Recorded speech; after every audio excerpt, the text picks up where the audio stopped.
Janasena party 12వ ఆవిర్భావ సభ మరి కాసేపట్లో ప్రారంభం కాబోతున్న నేపథ్యంలో సినీ నటుడు సాగర్ ప్రస్తుతం ఇక్కడికి వచ్చారు. ఆయనతో మాట్లాడదాం. సార్ ఏంటి ఎలా జనసేనతో మీ ప్రయాణం ఎన్ని సంవత్సరాలు ఏమనిపిస్తుంది? సుదీర్ఘకాలం 12వ ఆవిర్భావ సభ ఈరోజు జరుపుకోబోతుంది. చాలా సంతోషంగా ఉంది. 12వ ఆవిర్భావ సభకి జయకేతనం అని నామకరణం చేశారు. అండ్ భారీ ఎత్తున వివిధ రాష్ట్రాల నుంచి తరలిరావడం జరుగుతుంది.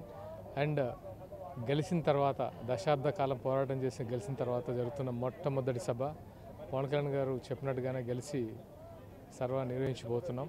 అండ్ ఇది ఒక రకంగా అందరికీ కృతజ్ఞత భావంతో చేస్తున్న సభగా అనిపిస్తుంది. చాలా అంటే జన సైనికులు కానీ వీర మహిళలో కానీ అందరిలో కొత్త ఉత్సాహం, కొత్త అంటే అలాంటి పరిణామాలు కనబడుతున్నాయి. ఎవరిని చూసినా ఒక ఆనందోత్సాహాలతో చాలా సందడిగా ఉంది. And thank you to RTV also, ఎందుకంటే మీలాంటి మీడియా ప్రతినిధులు అందరినీ కొంచెం చూసుకుంటూ ఉండండి. అండ్ చిన్న చిన్న జాగ్రత్తలు ఎవరైనా ఇబ్బంది పడితే మాత్రం మీరు కూడా జాగ్రత్త తీసుకోవాలని చూపిస్తున్నాను. అంటే పవన్ కళ్యాణ్ గారు 10 ఏళ్ళు కష్టపడ్డారు. పార్టీ అధికారం లేకపోయినా ప్రజల తరపున నిలబడ్డారు. రైతులకి కౌలు రైతులు చనిపోతే వాళ్ళకి కుటుంబానికి ఆర్థిక సాయం చేశారు. ఈరోజు అధికారంలోకి వచ్చిన తర్వాత డిప్యూటీ సీఎం అయ్యారు. ఏమనిపిస్తుంది ఆయన జర్నీ చూస్తే మీకు? డెఫినెట్గా అంటే పవన్ కళ్యాణ్ గారి మనస్తత్వం గురించి అందరికీ తెలిసిందే. పదవిలో ఉన్నా లేకున్నా ఆయన ఒక జన సైనికుల్లాగా ఆయన ఎప్పుడూ ప్రజల మధ్య ఉంటారు. ఈవెన్ గెలిచిన తర్వాత కూడా ఆయన ఒక ముఖ్యమంత్రిలా కాకుండా నార్మల్ అంటే ఆయన ఇంతకుముందు ఎలా పోరాటం చేశారో అదేవిధంగా జనాలకి సేవ చేయడానికి ట్రై చేస్తున్నారు.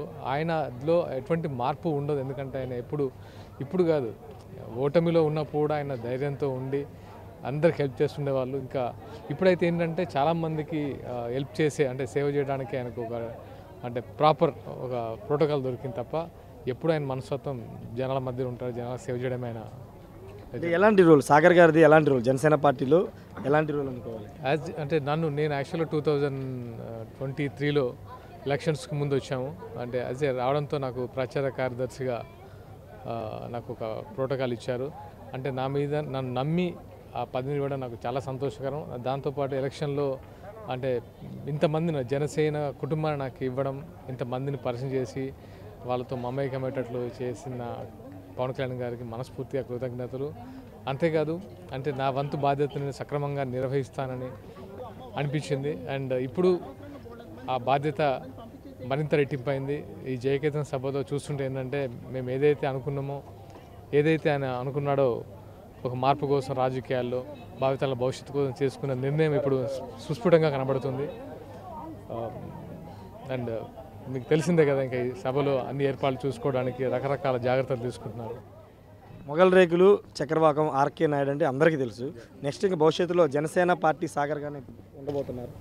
అంటే నేను ఎప్పుడు జనసేనలో ఉండబోతున్నాను. దాంతోపాటు నా ప్రాజెక్ట్స్ కూడా ఉన్నాయి. Future projects next month release ఏప్రిల్లో ప్లాన్ చేస్తున్నాం, The 100 అని. మరిన్ని వివరాలు మీకు సినిమా వివరాల తర్వాత తెలియజేస్తాను. Thank you so much. Okay. మొత్తంగా అయితే ఖచ్చితంగా జనసేన పార్టీలో 2023 నుంచి పనిచేస్తున్నారు, ప్రచార కార్యదర్శిగా పనిచేస్తున్నారని చెప్తున్నారు. పవన్ కళ్యాణ్ పడ్డ కష్టానికి ప్రతిఫలం ఈరోజు దక్కుతుంది. జన సైనికులు, జనసేన పార్టీ నేతలు గర్వంగా చెప్పుకునేలాగా పవన్ కళ్యాణ్ పనిచేస్తున్నారని సినీ నటుడు సాగర్ చెప్తున్నారు. Camera person శ్రీనివాస్తో Rayesh, RTV, Pettapuram నుండి. మరిన్ని వీడియోస్ కోసం ఛానల్ ని సబ్స్క్రైబ్ చేయండి. లేటెస్ట్ అప్డేట్స్ కోసం వాట్సాప్ ఛానల్ ని ఫాలో అవ్వండి. ఆ లింక్ డిస్క్రిప్షన్ లో ఉంది.